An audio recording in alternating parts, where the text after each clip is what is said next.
Assalamualaikum warahmatullahi wabarakatuh. Alhamdulillah wassalatu wassalamu ala Rasulillah la haula wala quwata illa billah. Sahabat sekalian, kita berjumpa lagi di dalam program Cangkir Tasawuf Modern episode 198. Kita lanjutkan kajian menarik kita, hubungan antara agama dengan ilmu pengetahuan dengan sains. Di episode yang lalu kita telah melakukan kajiannya, pembahasan yang topiknya apa gunanya beragama ketika sains itu sudah sedemikian majunya. Kita sudah melakukan kajiannya secara simultan dan secara komprehensif, secara holistik. Pemahaman agama, interaksinya atau hubungannya dengan sains. Dan kita sudah mendapatkan kesimpulan bahwa agama dan sains atau ilmu pengetahuan itu sesungguhnya bukan sesuatu yang terpisah. Sudut pandang sekuler itu mengatakan bahwa agama dan sains itu adalah sesuatu yang terpisah.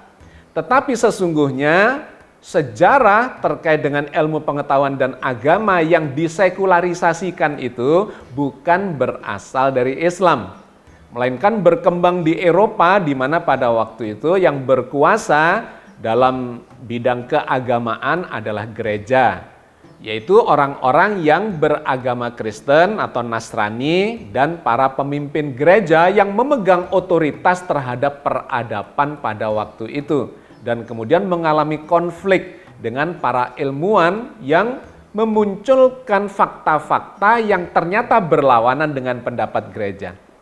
Tetapi dalam sejarah peradaban Islam tidak pernah terjadi konflik antara ajaran agama dengan pendapat para ilmuwan, dikarenakan sesungguhnya perkembangan sains, teknologi, dan ilmu pengetahuan secara umum sesungguhnya justru mengklarifikasi dan memberikan bukti-bukti kebenaran informasi berita-berita dari dalam Al-Quran Al-Karim. Sehingga kesimpulan ringkasnya, agama dan sains itu bukan sesuatu yang dibedakan. Ketika ada pertanyaan untuk apa beragama ketika sains sudah sedemikian majunya, itu tidak mendapatkan pijakan di dalam agama Islam. Dikarenakan perkembangan ilmu pengetahuan justru semakin memperkuat pemahaman kita, bahkan keimanan kita terhadap berita-berita Al-Quran Al-Karim. Lantas muncul sebuah pernyataan atau juga pertanyaan di dalam forum kita terkait hubungan antara agama dan sains itu, khususnya Al-Quran dan sains. Kurang lebih dikatakan begini, Al-Quran itu adalah sumber ilmu pengetahuan. Sehingga pengetahuan itu semestinya bagi orang Islam tidak dikembangkan di luar Al-Quran itu. Bahkan dikatakan tidak boleh memahami Al-Quran dengan menggunakan pengetahuan, apalagi pengetahuan itu dikembangkan oleh non-muslim. Masih banyak kesimpulan atau pendapat yang seperti ini yang saya dengar dan disampaikan secara langsung atau tidak langsung kepada saya, sehingga saya merasa perlu mengangkat ini sebagai sebuah tema kajian di dalam episode kali ini. Benarkah kita tidak boleh menggunakan ilmu pengetahuan termasuk yang dibuktikan, ditemukan, diteliti oleh orang-orang selain Islam untuk memahami berita-berita Al-Quran? Saya mengatakan bahwa yang sedemikian ini adalah berlebihan. Penyimpulan yang terasa justru bukan dari Islam itu adalah pendapat yang bersifat sekuler. Sekuler itu artinya memisahkan antara agama dengan ilmu pengetahuan. Padahal Al-Quran Islam ini justru mengajarkan ilmu pengetahuan adalah bagian yang tidak terpisahkan dari agama ini, dari Al-Quran sebagai rujukan utama di dalam memahami petunjuk-petunjuk Allah sebagai tuntunan kita di dalam berislam ini. Jadi ketika dikatakan bahwa tidak boleh menggunakan sains, ilmu pengetahuan barat misalnya, yang ditemukan, dibuktikan, dirumuskan, ya, diformulasikan oleh ilmuwan-ilmuwan yang non-muslim untuk memahami Islam, justru itu bertabrakan dengan ajaran Islam sendiri. Islam mengajarkan ketauhidan. Tauhid itu artinya memandang segala sesuatu ini sebagai sebuah kesatuan yang saling melengkapi. Antara ilmu pengetahuan dengan berita-berita Al-Quran itu sesungguhnya adalah sesuatu yang bersifat komplementer. Yang di dalam sejarah Islam, tadi sudah saya sampaikan, tidak pernah terjadi pertentangan. Dan di dalam Al-Quran, dalil-dalil informasi yang bermunculan dari ayat-ayat Al-Quran itu sesungguhnya justru mengajarkan umat Islam ini untuk menguasai ilmu pengetahuan, dan ilmu pengetahuan itu sesungguhnya bersifat netral. Apapun dan dari siapapun ilmu itu sesungguhnya adalah ilmu dari Allah belaka. Kita mengenal ada dua jenis ayat yang digambarkan di dalam Al-Quran Al-Karim. Yang pertama adalah ayat-ayat qauliyah, ayat-ayat tekstual, ayat-ayat redaksional. Itulah firman Allah yang diwahyukan kepada Rasulullah dan kemudian kita membacanya sebagai berita-berita Al-Quran Al-Karim. Tetapi yang menarik, kemudian berita Al-Quran ini menggambarkan adanya ayat-ayat yang tidak bersifat qauliyah semata, tidak bersifat tekstual, melainkan kita disuruh mengamati segala macam ciptaan Allah di langit, di bumi, di seluruh alam semesta, peristiwa-peristiwa yang terjadi di dalamnya, yang kemudian kita kenal sebagai ayat-ayat kauniyah. Ada ayat qauliyah, ayat redaksional, tekstual, firman, dan ada ayat-ayat ciptaan. Dua-duanya sesungguhnya itu adalah ayat-ayat Allah, pelajaran ilmu Allah yang dituangkan sebagai petunjuk di dalam Al-Quran dan juga dituangkan sebagai petunjuk di dalam realitas kehidupan. Sehingga dalam sudut pandang ini sesungguhnya Islam mengajarkan kepada kita untuk membangun kefahaman petunjuk secara tekstual, boleh juga dikatakan secara teoritis, tetapi sesungguhnya sekaligus secara teoritis itu menganjurkan, memerintahkan kepada kita untuk melakukannya dalam level yang praktis terkait dengan pemahaman realitas alam semesta dengan segala peristiwa yang berada di dalamnya. Jadi dengan kata lain, ilmu di dalam Islam itu bukan hanya bersumber dari dalam Al-Quran, apalagi harus bersumber dari dalam Al-Quran. Karena Al-Quran itu adalah sebagian saja dari ilmu Allah yang dituangkan atau diwahyukan dalam bentuk teks-teks secara redaksional dan kemudian menjadi kitab suci. Ada ilmu lain yang harus kita amati, bahkan diperintahkan oleh Al-Quran sendiri sejak wahyu yang pertama.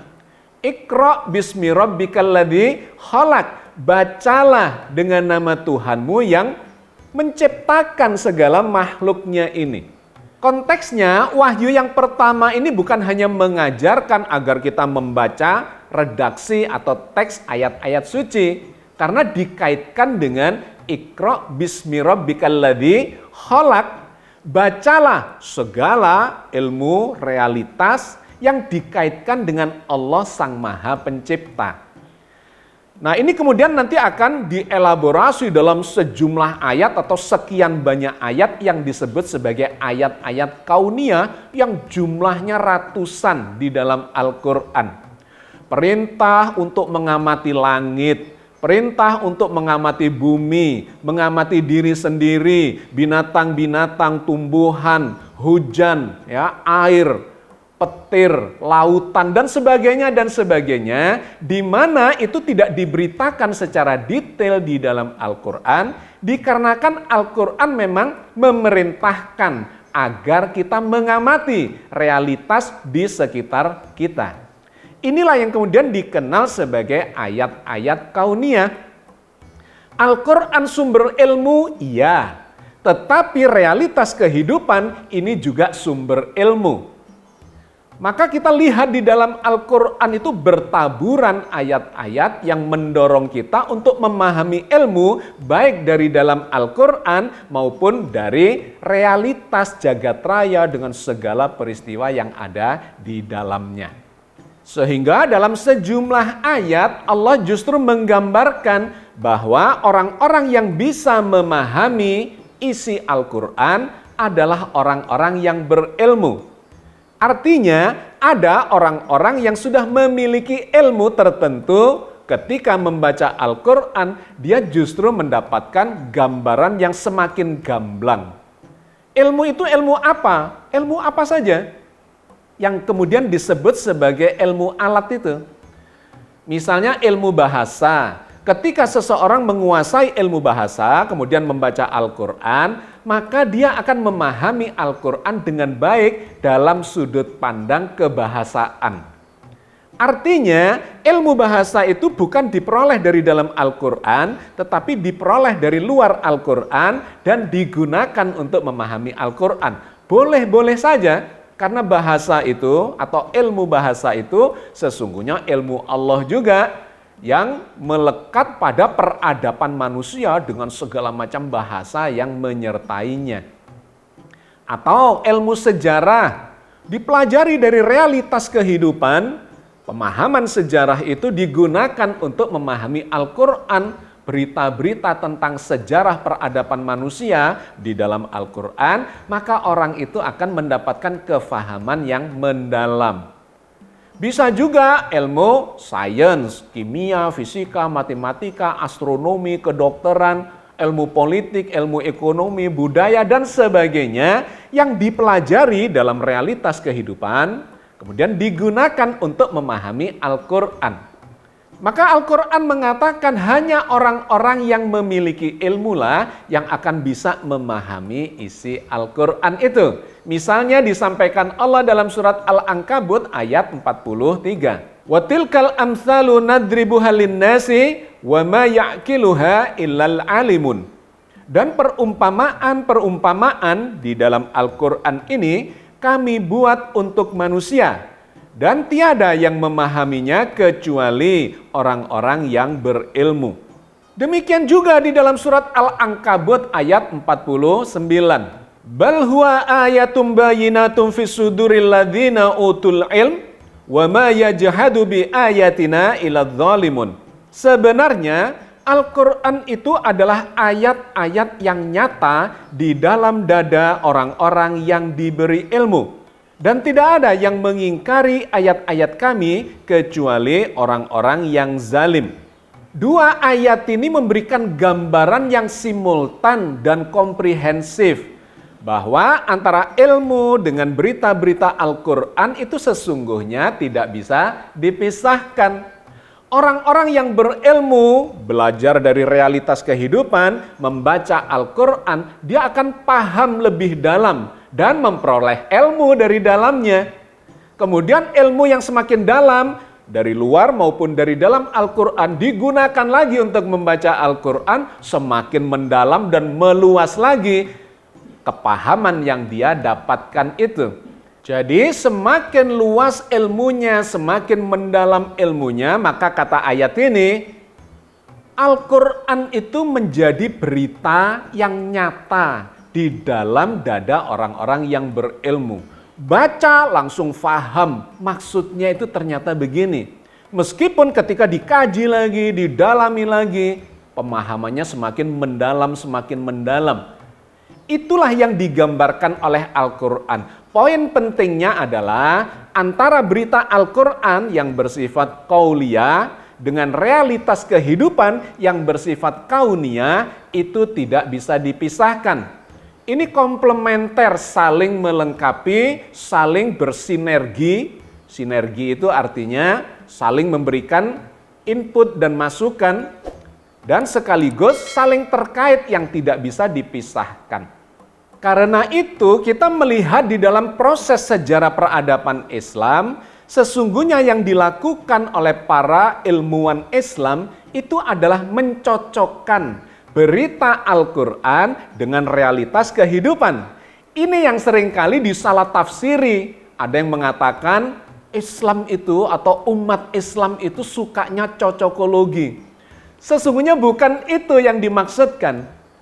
Dikarenakan Islam itu mengajarkan teorinya, petunjuknya ada di dalam Al-Quran, tapi sekaligus memerintahkan untuk mengamati realitas dalam kehidupan ini. Itulah yang harus dilakukan, mencocokkan, bukan cocokologi, tetapi mencocokkan apakah berita Al-Quran itu terjadi di dalam realitas kehidupan. Dan ketika dipelajari, maka kita akan mendapatkan bukti bahwa ternyata berita Al-Quran itu benar adanya. Terjadi di langit, terjadi di bintang-bintang, terjadi di planet-planet, di bumi, pada diri sendiri, terkait dengan hujan, terkait dengan lautan, dan sebagainya, dan sebagainya. Ini bisa kita katakan adalah proses bersyahadat. Apa itu proses bersyahadat? Bersyahadat itu memang mencocokkan antara syahadat teori dengan syahadat realitas. Bahkan syahadat yang kita baca terkait dengan ketauhidan itu sesungguhnya adalah mencocokkan. Teorinya adalah la ilaha illallah, tidak ada Tuhan selain Allah. Prakteknya, apakah kita menemukan bahwa realitas ini memang hanya memiliki satu Tuhan, bukan dua Tuhan, bukan tiga, bukan 10 atau puluhan dan ratusan. Realitas itulah yang kemudian kita buktikan di dalam kehidupan. Itulah yang disebut sebagai proses bersyahadat. Karena itu dalam konteks keilmuan kita sesungguhnya juga melakukan syahadat itu. Menyaksikan bahwa ilmu-ilmu yang diajarkan secara redaksional, teoritis di dalam Al-Quran, itu harus kita pelajari dalam realitas kehidupan yang sesungguhnya. Apakah benar berita Al-Quran itu? Ada sebuah klaim dari dalam Al-Quran yang mengatakan, in huwa illa dzikrul lil alamin wala ta'lamuna naba'ahu ba'dahin. Sesungguhnya Al-Quran ini adalah peringatan saja dari Tuhan semesta alam. Dan kalian akan melihat kebenaran berita Al-Quran itu ke masa depan. Jadi memang demikian adanya, ini bukan cocokologi, tetapi perintah untuk mencocokkan ajaran teoritis dengan realitas kehidupan. Kalau itu cocok, maka kita sudah on the track, di jalur yang benar, dan mudah-mudahan itu akan menghantarkan kita kepada pendekatan diri kepada Tuhan Allah Azza wa Jalla. Maka tidak heran di dalam Al-Quran itu bertaburan ayat-ayat yang memerintahkan agar kita memperhatikan ayat-ayat Allah di alam semesta. Misalnya dalam surat Al-A'raf ayat 185. Awalam yanzuru fi malakutis samawati wal ardi wa ma khalaqallahu min syai'. Dan apakah mereka tidak memperhatikan kerajaan langit dan bumi dan segala sesuatu yang diciptakan Allah? Kalimatnya menggunakan diksi awalam yanzuru. Kata yanzuru, mereka mengamati, memperhatikan, meneliti, mengobservasi terkait dengan malakutis samawati wal ardi, kerajaan langit dan bumi. Ini adalah perintah untuk mengamati, perintah untuk meneliti realitas yang kemudian menghasilkan ilmu pengetahuan itu. Jadi detailnya memang tidak diberitakan di dalam Al-Quran, tapi didorong oleh Al-Quran untuk mengamati di lapangan secara langsung dan kemudian menjadi khasanah keilmuan, menjadi khasanah sains. Demikian juga di dalam surat Al-Qasas ayat 72. Qul ara'aitum in ja'alallahu 'alaikumun nahara sarmadan ila yaumil qiyamah man ilahun ghairullahi ya'tikum billailin taskununa fih afala tubsirun.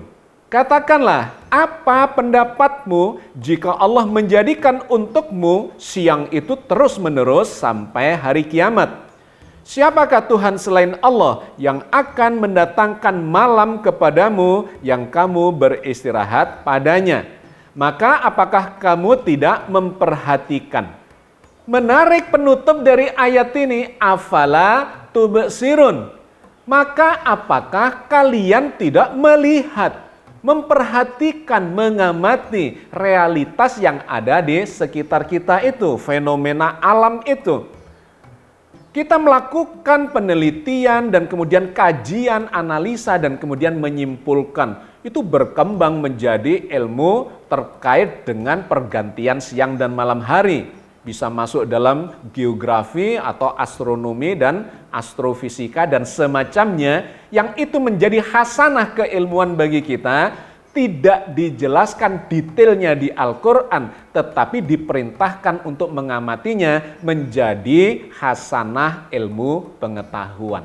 Bukan hanya di sekitar kita, bahkan kepada diri kita sendiri. Diperintahkan untuk memperhatikan yang memunculkan ilmu tentang manusia. Baik secara fisikal, ilmu kedokteran, ya, di mana dokternya disebut sebagai physician, atau secara psikologis kejiwaannya yang kemudian dikenal sebagai psikiater atau psikolog. Perhatikan dirimu. Nah, diberitakan oleh Al-Quran misalnya di dalam surat Ad-Dzariyat ayat 20-21. Wa fil ardi ayatul lil mukinin wa fi anfusikum afala tubsirun. Dan di bumi itu terdapat tanda-tanda pelajaran bagi orang-orang yang yakin. Dan juga pada dirimu sendiri. Maka apakah kamu tidak memperhatikan? Lagi-lagi penutupnya menggunakan kalimat afala tubsirun. Apakah kalian tidak memperhatikan langsung di lapangan? Mengamati, meneliti, mengobservasi, menganalisa, menyimpulkan dan seterusnya. Bahkan sejarah peradaban pun itu didorongkan oleh Al-Quran. Agar kita melakukan perjalanan antar benua, antar bangsa, antar kebudayaan, antar peradaban dan sebagainya untuk melihat jejak-jejak sejarahnya. Allah berfirman di dalam surat Rum ayat 9. Awalam yasiru fil ardi fayanzuru kaifa kana akibatul ladzina min qablihim kanu asyadda minhum quwwatan wa atharul arda wa amaruha aktsara mimma amaruha. Dan apakah mereka tidak mengadakan perjalanan di muka bumi dan memperhatikan bagaimana akibat yang diderita oleh orang-orang yang sebelum mereka? Orang-orang itu adalah lebih kuat dari mereka dan telah mengelola bumi serta memakmurkannya lebih banyak dari apa yang telah mereka makmurkan. Begitulah bertaburan di dalam Al-Quran ratusan ayat-ayat yang mendorong kepada kita untuk melakukan proses pemahaman, pengkajian, analisa, dan pembuktian-pembuktian secara ilmiah di dalam realitas kehidupan. Itu didorongkan oleh Al-Quran. Dengan kata lain, saya ingin mengatakan bahwa Al-Quran sebagai sumber ilmu, iya. Dan mendorong kita untuk mengembangkan di dalam realitas sehingga realitas itu juga menjadi sumber ilmu. Dua-duanya adalah ilmu Allah. Yang sini bersifat qauliyah, ayat-ayat tekstual redaksional, yang sini bersifat kauniyah, ayat-ayat yang mengajarkan tentang realitas yang harus kita teliti di lapangan. Tugas kita adalah mencocokkan. Kalau teori dengan realitas ini sama, maka kita benar adanya dan kita berada di jalan yang benar, Shirathul Mustaqim, sedang bersahadat untuk menyaksikan kebenaran berita Al-Quran di dalam kehidupan kita. Maka kita mendapatkan berita-berita dari dalam Al-Quran yang mengatakan bahwa semestinya orang-orang yang menjalani agama ini dengan benar, mengikuti perintah Al-Quran, dia ini justru bisa membuktikan kebenaran-kebenaran yang diberitakan Al-Quran dalam realitas kehidupan. Termasuk Nabi Ibrahim itu digambarkan sebagai nabi yang bisa membuktikan apa yang dia ajarkan itu. Allah berfirman di dalam surat Al-Anbiya 56. Qala barrabbukum rabbus samawati wal ardil ladzi fatarahunna wa ana ala dzalikum minasyahidin. Ibrahim berkata, sebenarnya Tuhan kamu itu ialah Tuhan langit dan bumi yang telah menciptakannya. Dan aku termasuk orang-orang yang dapat memberikan bukti atas yang demikian itu. Wa ana ala dzalikum minasyahidin. Dan sesungguhnya aku, kata Ibrahim, termasuk orang-orang yang bisa membuktikan yang demikian itu. Menggunakan kata syahidin. Orang yang menyaksikan, melihat bukti-bukti realitas dalam kehidupannya bahwa Allah itulah Tuhan yang menciptakan segala yang ada ini, memeliharanya, dan kemudian kelak akan menghancurkannya, dan kita semua bakal kembali kepadanya. Itu melalui proses keilmuan yang disebut sebagai bersyahadat.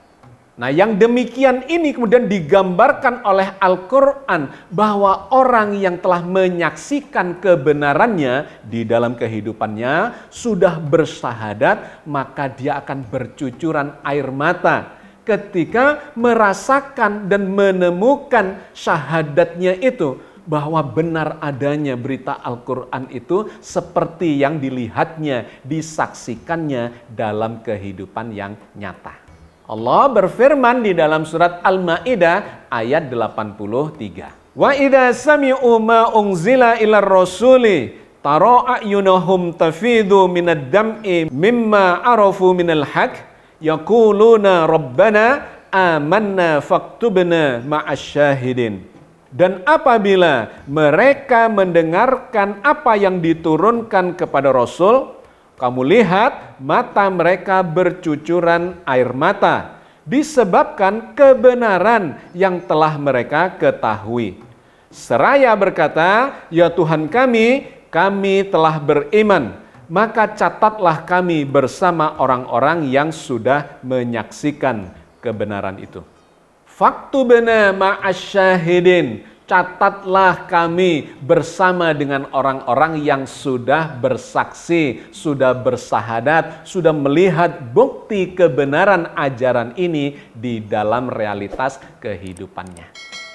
Sahabat sekalian, saya kira kita cukupkan kajian kita sampai di sini. Bagaimana seharusnya kita mensyahadatkan sains dan Al-Quran itu dalam proses keberagamaan kita, dan itu akan semakin menguatkan keimanan dan ketakwaan kita hanya kepada Allah Azza wa Jalla.